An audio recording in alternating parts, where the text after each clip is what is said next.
Hallo und willkommen zu unserer Serie Mein Laptop von innen. Hier möchte ich euch in einem schnellen Überblick zeigen, wie ihr den Akku tauscht und wie ihr an die wichtigsten Komponenten herankommt, wie SSD, RAM, Lüfter. Ich zeige euch dabei das Innenleben des Laptops. Ich zeige euch auch, was es an Tipps und Tricks noch gibt, was ihr vielleicht beachten müsst. Und dass es im Grunde genommen nicht so schwer ist, einen Laptop aufzuschrauben und an die einzelnen Komponenten heranzukommen. Legen wir los.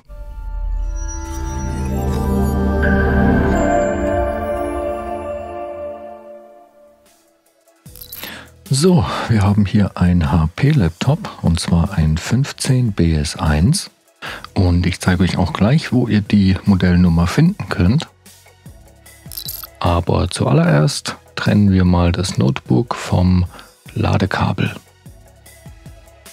Die genaue Modellnummer finden wir bei diesem Gerät auf der Rückseite, ziemlich klein geschrieben hier oben, und da sehen wir die genaue Modellnummer, mit der ihr auch die Ersatzteile sehr einfach bei uns im Shop findet.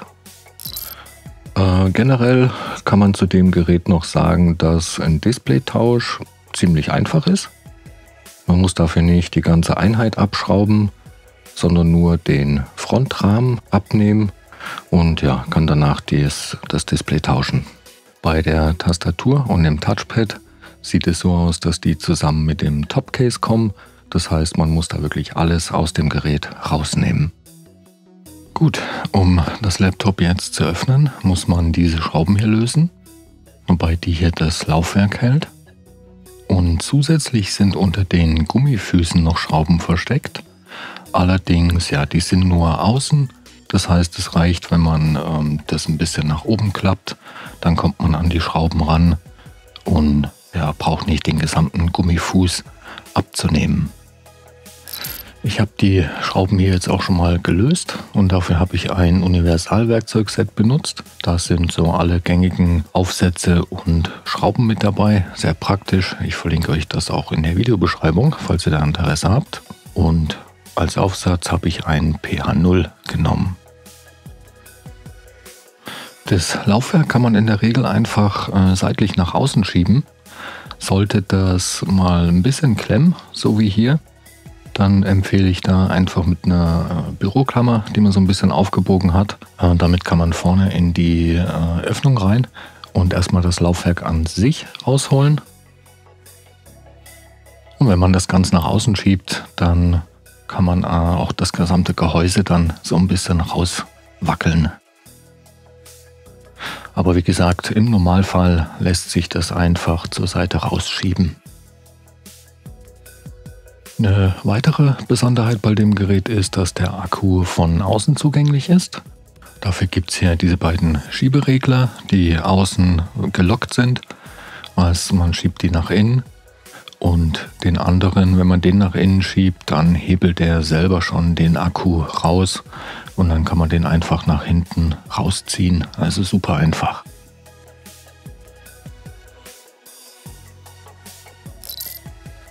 So, dann wollen wir mal schauen, wo genau das Gehäuse eigentlich mit der Gehäuseunterseite verbunden ist. Denn da müssen wir dann rein, um es aufzuhebeln. Und ja, hier innen kann man das eigentlich ganz gut sehen. Genau hier geht die Verbindungslinie lang. Die geht so einmal um das Gerät herum. Da sieht man das auch schön.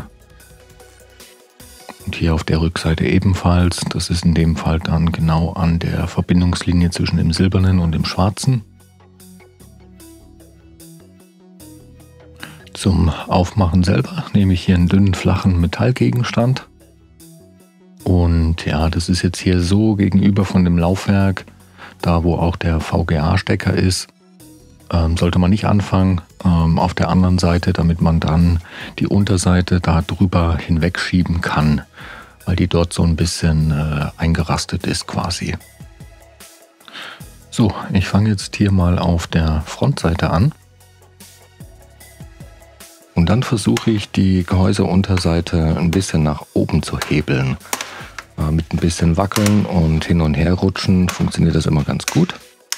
Und ja, das laute Knacken gehört dazu. Das ist einfach, wenn die Unterseite aus den Einraststellen gelöst wird. Dann knackt und knirscht das manchmal, das ist aber normal.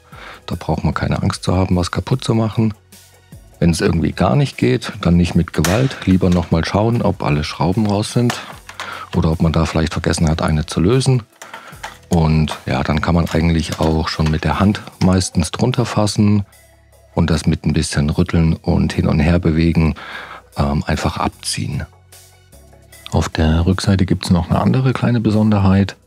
Hier ist die Unterseite so ein bisschen eingehängt quasi und ja, da kann man die einfach ein bisschen nach oben schieben und da aus den Nasen rausziehen quasi.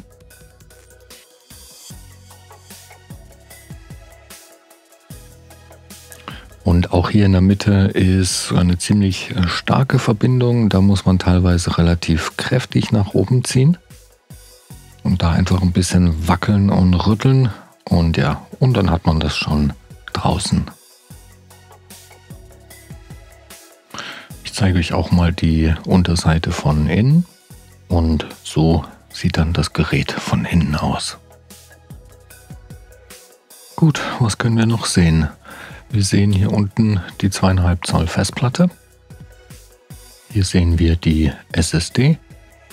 Direkt daneben sind die beiden RAM-Slots, wovon einer leer ist.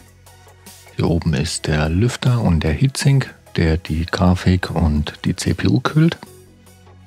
Hier können wir noch das WLAN-Modul sehen und hier natürlich das Laufwerk. Die 2,5 Zoll HDD wird nur von dieser Schraube hier hinten gehalten. Wenn man die austauschen möchte, muss man nur diese Schraube lösen und dann kann man die einfach von dem SATA-Stecker ziehen, gegebenenfalls austauschen und ja, genau so kommt die wieder rein. Mit der Unterseite hier nach oben und ja, falls hier gar keine drin sein sollte, muss man auch die Platine und den Stecker mitbestellen und dann kann man die genauso wieder einbauen. Nicht vergessen auch wieder zuzuschrauben und schon erledigt. So, hier sehen wir die SSD und um die auszutauschen, muss man nur diese Schraube hier lösen und danach kann man die SSD einfach ein bisschen nach oben hebeln und aus dem Stecker ziehen. Der Einbau ist genauso einfach, man steckt die SSD wieder in den Slot, drückt sie leicht nach unten und dann kann man die wieder verschrauben. Um den RAM-Riegel, der hier ist, auszutauschen, muss man eigentlich nur diese beiden Klammern an der Seite so ein bisschen nach außen schieben. Dann springt er einem förmlich entgegen. Man kann den dann einfach rausnehmen und austauschen. Beim Wiedereinbau steckt man den einfach genauso wieder rein und drückt den nach unten, bis die Klammern wieder einrasten. Gut, den Lüfter kann man hier auch super einfach einzeln austauschen. Der wird von einer Schraube gehalten, die hier unter dem Kabel versteckt ist. Und man muss das Kabel, das den Lüfter mit dem Mainboard verbindet, trennen. Wenn man die Kabel hier so ein bisschen zur Seite zieht, kommt man ganz gut an die Schraube ran und muss da keine weiteren Stecker lösen. Und dann kann man den Lüfter einfach aus dem Gerät nehmen und hat so auch ein bisschen mehr Platz, um an den Stecker ranzukommen. Da die Kabel hier nämlich ziemlich dünn sind, würde ich die nicht direkt greifen, besser am Stecker selber und den kann man dann einfach rausziehen. Der Wiedereinbau geht ganz genauso. Ich mache auch hier erst den Stecker wieder rein, dann kommt der Lüfter ins Gehäuse zurück, wird da auch wieder verschraubt und ja, dann ist das super schnell erledigt.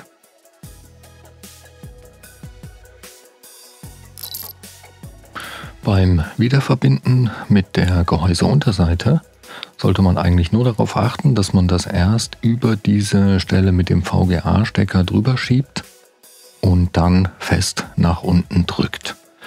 Da kann man ruhig ein bisschen Kraft aufwenden, auch in der Mitte, gerade an dieser einen Stelle, einfach fest nach unten drücken und am Ende noch einmal um das Gerät herumgehen, schauen, dass da wirklich keine Lücke mehr ist. Und dann kann man eigentlich auch schon das Laufwerk zurück in den Schacht schieben. Jetzt kommt noch der Akku zurück. Da einfach drauf schauen, dass der linke Regler in der Innenposition ist. Dann kann man den Akku einfach draufstecken und mit dem Regler wieder verriegeln, so dass beide in der Außenposition sind. Und ja, danach kann man das Gerät wieder verschrauben. Nicht vergessen, dass auch unter den Gummifüßen außen noch Schrauben sind und erledigt. So, das war es auch schon wieder für dieses Modell. Wenn ihr noch Fragen oder Anregungen habt, lasst uns gerne einen Kommentar da. Und ja, ich hoffe, das Video hat euch weitergeholfen und ich wünsche euch viel Spaß beim Schrauben. Bis zum nächsten Mal. Ciao.